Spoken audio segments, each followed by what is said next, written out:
Hello everyone, this is Johannes. And this is Senua. And you are watching Board Gaming Ramblings. And welcome to another Rambling Review. Rambling Review! Us just rambling about some games. Which we are reviewing, which is kind of the point. It's a rambling review. Rambling with a review, just talking about games that we are going to review. Yes. So you understand the kind of the plot now, and then we will get. It's pretty clear to me. But I'm since asking. We planned it out. I'm asking the audience, like it's kind of like an interaction thing. I don't think they will. Hopefully respond. you understand where we're going with this. Yeah. We have done it before, and I probably think you're smart enough to understand that we are reviewing 3 games in one video. Yes. Hopefully you are smart enough to. That is the thing. These are 3 pretty different games. We have Bermuda Pirates, which is kind of like a kids game. Then we have Caught of the Dark Harvest, which is not a kids game. And we have King of Tokyo, which is kind of a kids game. So they're kind of different. Yeah, so but kids I game, think not kids game, kind of kids game. What is common for these games are they're not the heaviest games in our collection. They are not, and we don't even know if they are in our collection yet. Ooh. Dun dun dun. Oh, we do have them, but if we're gonna keep them, that was kind of like that's a cliffhanger, kind of like always. No, it's not a cliffhanger. That's the end of the video. That would be like really strange. Stopping the video now. It's actually kind of a teaser. So you will see at the end of the video, will we keep these games or not? But enough about what this video is about. Let's do the video. Let's do the actual video. Let's start off with this because it is kind of right in front of me. This is Bermuda Pirates. First thing first, which is kind of like fun, is that this is made by designer Jeppe Norsker, which is a Danish designer, and he also did the 50 Clues Escape. It's called 50 Clues, right? Yeah. Escape room game, which is like a super dark, morbid, very good escape room game. And then we made this. Bermuda Pirates, which is like totally different. Very kids game, so at least we can say you can make some very, very different games. So this is a game for kids and families. It is basically kind of a one of those magnetic board games. Not magnetic board games, but magnetic board games. So yeah, you know what I mean. In this game, you are pirates in the Bermuda Triangle, which is a horrible place to be, so I don't really know why you're there, but you have to get these crystals, which you probably can't see because they are very small, but they're normal crystals. Normal crystals, you know those. So what you want to do in this game is that you have your pirate ship, and you want to get from your kind of little place over here in this cozy island all the way into the Bermuda Triangle to get to take some crystals. So the way you do this is that you push your boat with one finger like this. You're allowed to rotate it and move it, and the goal is to get all the way to an island so that you can pick up one crystal. Then you can choose to go back to your island, or you can choose to try to get others. For example, these that might have been dropped off, so I can try to get over here and touch it and put it in there. Didn't work really well, and try to get back to my island. So as you see now, it's not very hard because we haven't put any magnets on this board because this is a foldable board, so I cannot show it this. I'm going to take it away. So under the board you are going to place these randomly, one on the sides, one direction. You're going to place it under one of the 4 corners of the board. We have 4 of these, of course, and what will happen then is that your boat will get stuck. So when I go like this... You had to put the crystals in. Oh yeah, I will do that. Yeah. I was kind of going to get to that. I had a plan. Okay, you had. So yeah, so this will happen. Boom. And as soon as I said, I had to put the crystals in because on the game box it said like the crystals will fly everywhere. I was like, oh, is that gonna work? Because that's always like sometimes some kind of gimmick. Like, will it work? So let's see if it works. I have a crystal. I am moving around, and the crystal is just jumping all over the table. And that is really, really fun. It adds. It's super stupid, but it adds to the game. Like it's really a catapult of crystals.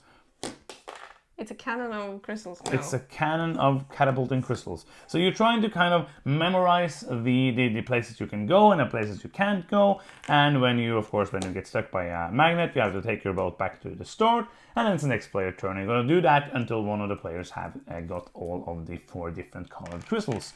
There are some advanced versions and stuff, but this is the basic version of the game. So I'm going to put this out of the way just to make the table a bit more inviting. I guess. So, this is a kids game. We haven't gotten to play it with kids.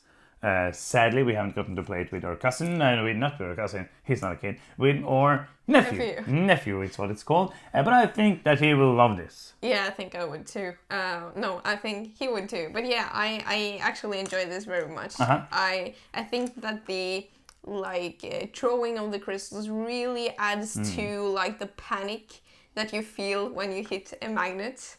Because there's a lot of magnets. I was like, the first time we played it, I was like, oh, and there was a magnet right in front of me. Then I just go around and another magnet and another magnet. And I felt like I was always hitting magnets, and if I had gotten any crystals, they were flying away.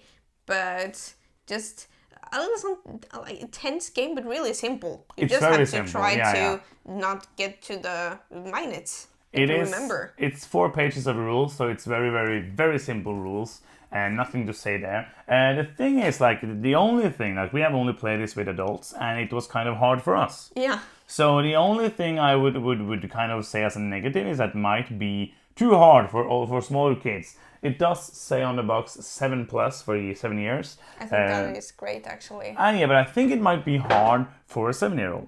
Like, I think it might be kind of too hard. But you can play with kind of easier difficulties. So you have these kind of bayos that you can place out one of them each turn to place where there is a magnet. So you can try to avoid that. Or you can place them somewhere there isn't a magnet to kind of screw with other players. But I think, like, in the core, it's a very good game. I think that this will be a hit, like, because this is a game that can be sold as just not a hobby game. Like, this is a game that can be sold on the shelf of every toy store, because the art is cartoonish. You will see the artwork on the box and you'll say, this is a great game, I'm going to get this for my kids. So I think this will be very good as one of those games that can be in Target or I don't remember any other game stores in the US, or in the stores in the US, but like in normal stores, basically. Yes. And I think this will work well. So I really like this. I think for me, I want to keep this because it's very easy. It's kind of in the vein of it's not as fun as Looping Louie for adults, but it's kind of in that vein of being a bit crazy and wacky and easy to play. So you can play it with adults if you're just like with people who never play board games and you maybe have drink a few beers and you want to just do something. This is fun. Yeah, I agree. I think for kids it's going to be great. So what do you think? I think it's neat. Keeping in collection, I'm happy about that. Yeah. Are we to final thoughts now? Let's do it. Yes. I'm going to give it a 7. Not because it's an amazing game, but it's very good for what it is. Yeah. It's a kids game. I think I don't think that a hard kids game is that bad, because I think maybe kids are getting things a little easy these days. Yeah. So this will probably keep our kids occupied for a little while. And it will also help with teaching memory and learning to memorize things. If you like start with the easy variant and you can play it harder and harder and harder and make them remember, which is really good. And it's easy if you, as an adult, want to not win all the time. It's very easy to drive into the magnets on purpose. That is true. Just a tip. Yeah. I said all I said. I'm going to give it a 6. I think like 7 is too high, but it is a good game. It is a good game, but like for me, it's not a game I'm going to request to play, obviously, because it is a kids game. But it is a good game and one I want to keep. Yeah. So let's go over to this game. Yes. Court of the Dead Dark Harvest. This was a game I've never heard anything about. Court of the Dead, we had that, we enjoyed it, but we did sell it because there's just like too many games to play. So we, Skybound asked if we want to like ask for reviewers. We were like, yeah, it's a bluffing, bidding auction game. Yeah. Something I thought I would like, something I was pretty sure soon I wasn't going to be amazed at. But I asked if it was okay. You remember that? Or you do. So you weren't like angry when we got it. No. But I usually like these kind of auction games. And this had, when I read the rules, it had some things that sounded really interesting. So you are in the same universe as Court of the Dead, Mourner's Call, which is the big board game. Basically, there is kind of a war between good and evil, so very, very generic things. And you are in the Court of the Dead, and you're trying to... in this game, you're basically trying to get the most souls for yourself. And also, you have to contribute souls to the eternal war. I don't remember what the war is called. It's called the Celestial War, and you have to contribute souls to that so that not bad things will happen. So this game is actually very simple. It plays from 3 to 6 players, and it says that you play from 30 to 45 minutes. 30 minutes, I don't think you can do that, but basically you are playing 6 rounds, and you're getting influence, or you're getting income. In the beginning of each round, you're getting some souls, and you're getting one of those influence cubes back, or disc circles back, cylinders. If you have used them, then you are gonna do a court phase, where basically you are gonna bid for one of these 3 cards. They're gonna be like 3 factions, and you can bid for one of them. So how that works is that you will choose one of the factions in your hand. It's a blind bidding thing, and you will choose how many of these influence you want to bid. Then you open up and you try to not throw stuff on the floor, which I tend to do. So this is a really harsh auction game. Yes. Because now everyone loses what they bid. If you win, woohoo, you win. If you don't win, you lose everything you bid. If there's a tie, nobody wins. And you always have, like, at the maximum, you can have 5 of these influence. And you always know how many people have, because you can see how many they used. And you will always get only 1 in return each round. So you're always gonna try to see, like, is it really important for me to get that card or not? And the player who wins the card usually gets some kind of action at once. That can be you get some extra souls, you take souls away from somebody, or maybe you have some like special power that you can use later in the round. And then after that, you're gonna flip over one of these cards, which is the Harvest, which is the souls that the Celestial War demands. It's a random number. In the beginning it's kind of low, and at the end it's a high number. What happens then is that everybody do a blind bid. You put souls into your hand, show them, and if you reach this number, something or nothing happens.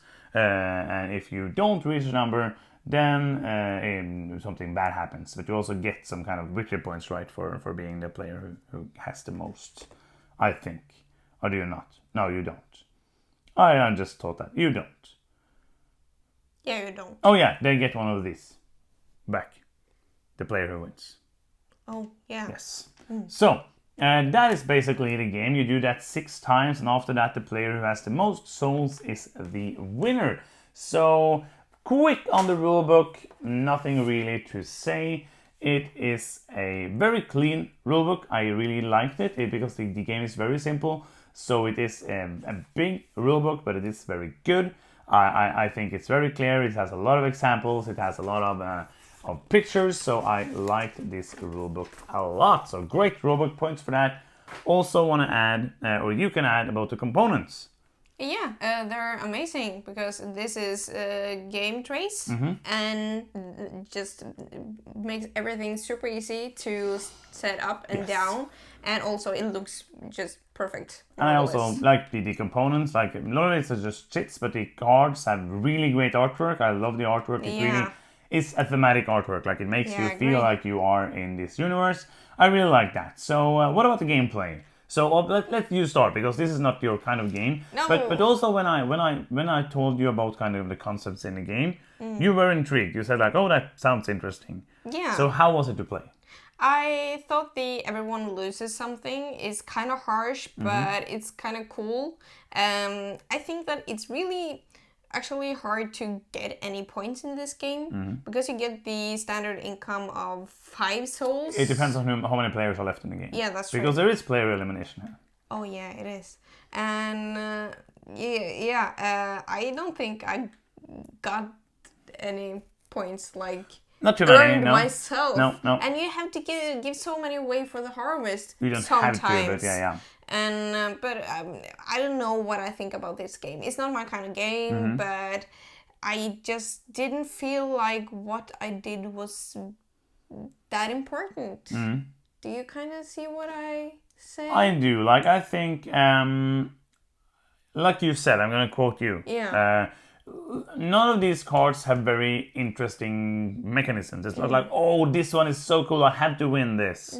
Like they do something like some small things maybe sometimes in the game, or if you're really good at the game, you can say like, oh, I need to win that because that will make it a lot easier for me. That will make it, that will help me tremendously in what I'm trying to do.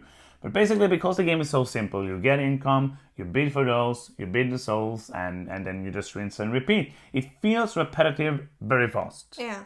It doesn't really. I don't feel that there's any progression in the game because the game rounds are the same, and most of these cards are one-time use. The only thing that's that, like, if you win the flesh, then you will get like a special power for the flesh that you can use once around. And I think that is the coolest thing about this game, actually, what I like the most, because the flesh extra card, it lets you take away or add one of these to one of your bids. That makes you a little flexible on that. And I think the spirit allows you to take away or add a soul at the harvest.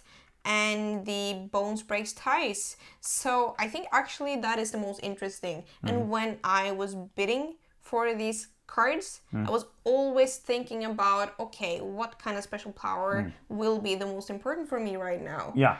And those, when I got those, it made a huge difference, because if I lost, then I could just like, oh, I don't want to lose two, I want to lose one. Or I could even make me win that card and have the special ability longer. I think one thing that is a problem for me is that there are only 6 rounds. The first round, you don't bid for these cards, which means that only 5 times you bid for these cards. So the first round, basically, you get income and then you give away your souls. Yes. We're going to come back to this later. But the problem is then that, and since you only have 5 of these and you lose them whenever you bid, which means I'm going to soon be, like, if I bid for something, I'm not going to have a lot to bid next round. So maybe there's even going to be a round I'm not bidding anything. Or I'm just bidding 1, or I'm not going to bid 1 if I think someone else is going to bid for it. Which means maybe I'm not just going to bid 4 times throughout the game. So I understand it's a filler game, like I understand it's a short game, but it really doesn't add a lot of, there isn't really a lot of things I'm like excited for. Yeah, because there's nothing like, oh, I want that or I need that. I'm just trying to keep the most souls to myself and not spend too many. And these will maybe help me with that, but if not, there's really no reason to bid for them except for the powerful abilities, which I think are like most of the time better than the cards. And a lot of the cards are kind of the same. Like there are like, get 3 souls, get 5 souls, take away 2 souls from somebody. Everybody has to give you 1 soul. Like there's not a lot of different things that can happen in the game. And of course, it is made to be a filler game, so it makes sense that it's not like a complex stuff that's going on. The other thing is that, let's talk about the harvest. Yeah, is that okay? Let's talk about that. I was going to. You're going to flip this and you're going to see how many souls are needed. And the point I feel is that there's going to be like, oh, how many do I want to, oh, if I want to try to not be the least so that I not get the failure, but is it important for me to be the most? No, because then you give away, like to get on this fact is powerful, but if you like have to give away a lot of your points, then it doesn't really matter. Yes. If you win on these cards that does something, if you don't have any points left. I think like the problem with this, it was your point, so you can talk about if you remember like the number, the mathematics. Yeah, it's very easy to go like, oh, we're 4 players, we need 13 souls, then I can easily, I'm not doing it now, but because I'm very bad at math, but then I can easily just calculate very easy what is the least amount of souls I have to give away, so that if we manage, we'll manage, but if we don't manage, it's not on me. Yeah. Then I won't be the lowest bidding player. I think that is true. I also think that it really, like in most of these kind of games, it really depends on who you're playing with. Yes. But the problem here is that, like I think that one thing that we could have played differently to like regain more points, because we always won this. Like I think there was one time we didn't, or maybe 2. I think 2. Yeah, but the times we played. But the problem is that, like most of the time, we won this, and the problem is that you end up. No, the problem is that, or another group probably would end up like being a more sneaky and trying to just not reach this. But then again, as you said, like the problem is that negative thing is usually bad, like this. Give 6 souls to another player, which means I can bid up to 5 and I will not be like worse off than losing. So it's a harsh thing to fail. So most of the cards, I'm gonna see them and see I don't want to fail. If the failing is not too bad, then maybe I don't want to bid anything. Like that is the only way I can see that you're not gonna end up bidding anything. But the fail is pretty good, like bad usually, and then you don't want to fail, and then probably everybody gonna think that, and then you're not gonna fail. Yeah, and I there's some cards that mixes up the harvest as well, like the one where I could take away, like subtract 4 from the number that I've contributed.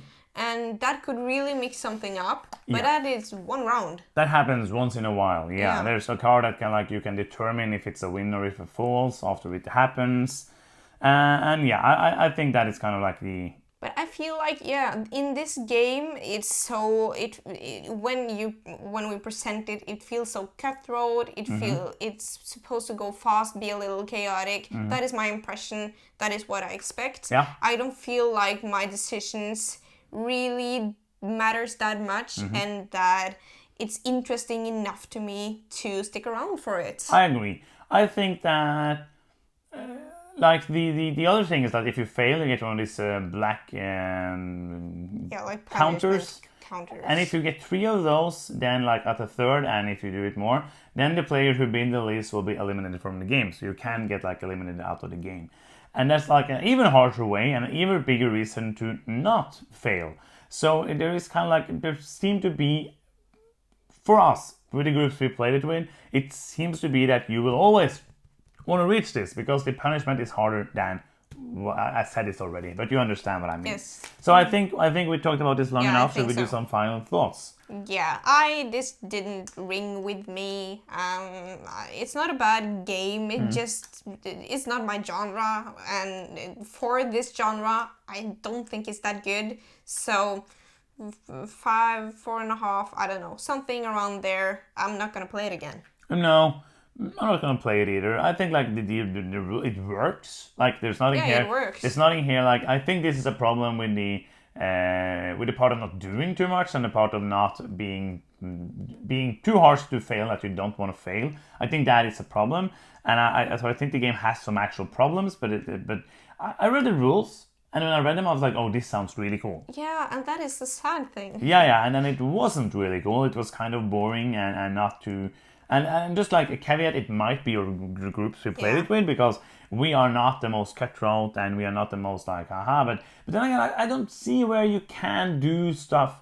Like you can, like there's a couple of cards, like you said, where you can subtract and you can do some screwage like that. But there isn't a lot you can do to actually be haha, because haha, I used all my influence. No, I don't have any influence left. Or it haha, really influences you really badly. I bid all of my souls, so I spent all my points, and I'm not gonna have any points now. So it's kind of like there is some blockages. It makes it hard to do anything outside of just the norm of the game.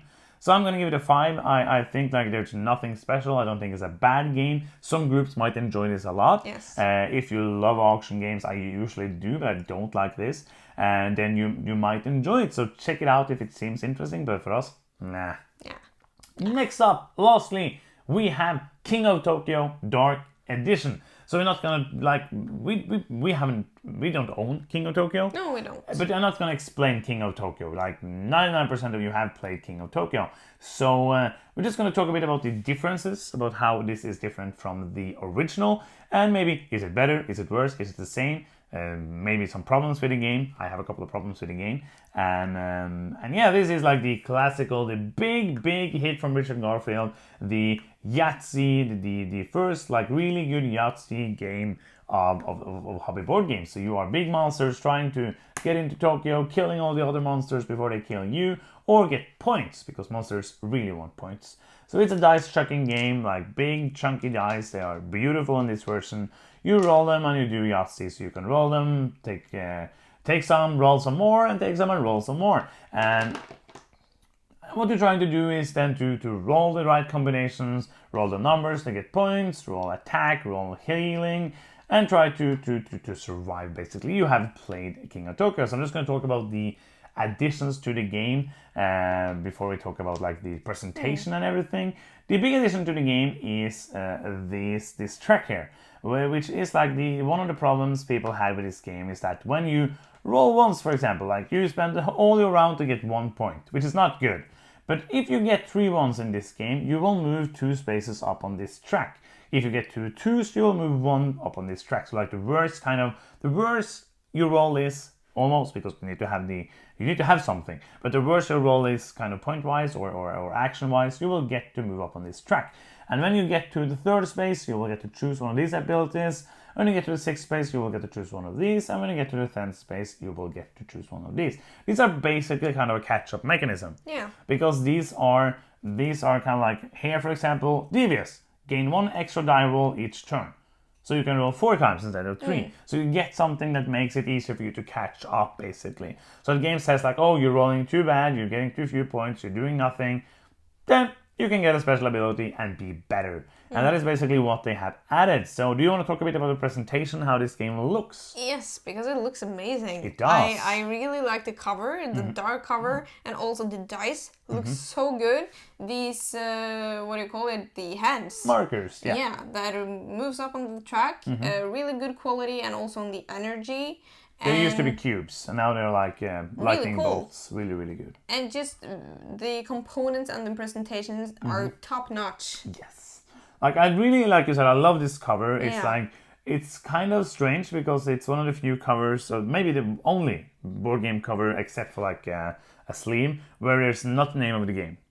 There's nothing. It's just artwork, and the name of the game is, of course, around the box. I like it. But it looks really, really beautiful. I feel like it was their way to do they actually did a 2.0. This is kind of like the 3.0 version of King of Tokyo. But it is basically because they could have made like a 3.0, added this, and just did the same thing. So I feel like they tried to maybe balance the game out even more, and then they felt like, okay, let's give it a new presentation. And also, this is a better way to sell more copies, because if you own 2.0 and they just made it to 3.0 with the same art and one more mechanism, probably wouldn't buy it. But this you'll be like, oh, it looks so cool, I need to have this in my collection. Good, yeah. And that is a great way to sell games, which is of course what they're trying to do.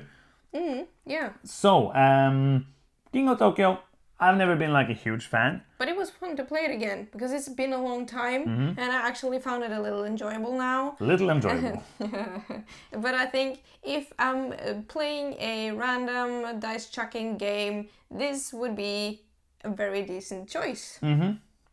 If that was the game I were choosing to play. Yeah. But you know, like this is a huge hit, like King of Tokyo. And it's a solid game. So for us to sit here and talk about like the negatives, and like it's not really interesting, because let's talk about the new things. Yeah, new things, like the problem with the new things, like, because it is a catch-up mechanism, but when we play, we're trying to get to experience it, because you want to see the new things and see how it works. But basically there are abilities to make you better if you are bad. But again, with this game, it's just luck. So if you don't roll a lot of ones, or you don't roll a lot of twos, you're not going to move on this track. So it's not a strategy. It's not something you can go for. It's not a new strategy. Well, I think it kind of is, because this, I think it legitimates going for points, like a strategy, because like knocking each other out is usually the way we go about things, and it happened when we played this as well, but I wanted to keep the ones and twos this time and try to get points that way. How did that go for you? Bad. Yes. I was dead, because you accidentally on the last roll hit a symbol, and you're going to Tokyo, and then you have to fend for yourself, and then you're back to collecting hearts and trying. You can't collect hearts in Tokyo. Yeah, but getting out and collecting hearts and heal up so you don't die, because that's priority number 1. And also you're trying to stop the other players, so you have to fight back at some point. So yeah, I agree, it's not a strategy alone, but it helps you kinda be... It makes sense to go for once. Yeah. But the thing is, like, because this game is so lucky, and the times we played, I also remember this from playing King of Tokyo, I nearly never see people win with points. Yeah, nearly. Because people always go for attacking people, because it's quick, and then you just win. So it's very efficient. And you can get eliminated really fast in the game, and sit just waiting for 20 minutes. So that is, of course, a problem with an elimination game, which is a mechanism people need to stop doing that. That is that ability on the top here. Double all of your attacks. Yeah. But if you You're got not here, gonna- you probably the game is over. Yes. That's kind of like the problem is that you're not gonna get far on this for the type we play. If everyone is going for points, I don't really see why, because like the strategy seems to be just get attacks and kill people. Yeah, but everyone could be going for points. But then if somebody start attacking, then they will kill people because you only had 10 lives and you need to get 20 points. So I feel like that is kind of like the downside of the game for me. Is that it's easy to get killed early and there's nothing really you can do. If you get unlucky, I need to roll some hearts now. I didn't roll hearts. Okay. Of course, all of the special cards are really cool. I always love those. Those make the game, I feel like, because they give you special abilities and give you some small things that you can do. Run with and make your strategy. I really like that. It is a lucky game, so there's like really no need to talk about that. It is a dice chucking lucky game, so if you want that, this is great. I think if you should buy King of Tokyo now, you should get this. Yeah, absolutely. Just for the looks of it, I think. Yeah, and also you have this new mechanism, and you have a lot of stuff. Like, of course, there's no expansions for it yet, but there's probably going to be expansions for it as well. So, as King of Tokyo goes, this is great. Yeah, Not my favorite game, but I think I might want to keep it because we don't have King of Tokyo in our collection. Yeah, I want to keep and it. And it might be a game that we can play with our nephew or with other people. Yes. Okay. What do you want to say about the... I feel like I said all the final thoughts. I'm going to give it like a 6.5. It's not something that is amazing for me, but I see it as a solid game, and I understand like the success it has and people love it. So of course it is a good game, but it's just not for me. Yeah, it's a solid game, and I like what they've done with the new version. I'm super happy about that. King of Tokyo, it's not for us, but the 6.5 is a decent rating for this game, and if you like King of Tokyo or think you will like it, this is the way to go. This is the way to go. So that was half an hour of 3 games. Yes. We hope you enjoyed it. Yeah. Thank you so much for watching. I'm Johannes. I'm Cinema. And you've been watching Board Gaming Ramblings, and bye-bye.